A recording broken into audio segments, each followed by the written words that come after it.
धनपाल एक खानदानी चोर था। दादा चोर, पिता चोर और वो खुद एक बहुत पहुंचा हुआ चोर था। चोरी करने की कुशलता को बरकरार रखने वाले इस खानदान में कुछ उसूल थे। कभी किसी मंदिर में नहीं जाना है, सत्संग में नहीं बैठना है और पूजा नहीं करनी।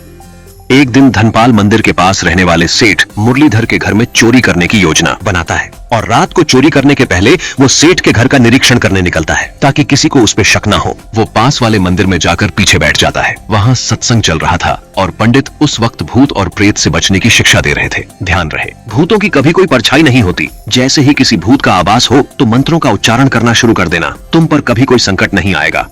धनपाल मन में ये क्या बकवास बातें कर रहा है और भूतों के बारे में जान के मैं करूंगा भी क्या। अच्छा हुआ मैं ऐसे सत्संग में कभी नहीं जाता।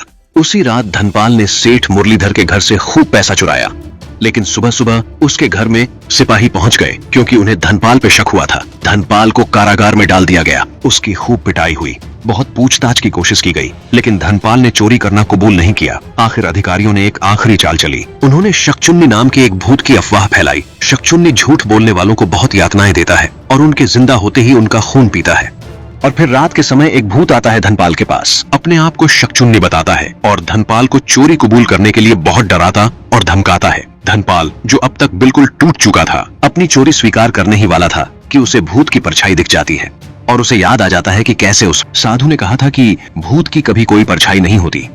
हिम्मत करके धनपाल उस भूत से कहता है, आप तो सब जानते हो, फिर आप मुझे गलत बात को स्वीकारने के लिए क्यों कह रहे हैं? आप सच बोलने वालों को कभी यातना नहीं देते, फिर आप मुझे यातनाएं कैसे दे सकते हैं? धनपाल की ऐसी बातें सुन के भूत वहां से चला जाता है। सिपाहियों और अधिकारियों को विश्वास हो जाता है कि धनपाल ने चोरी नहीं की और वे उसे रिहा कर देते हैं।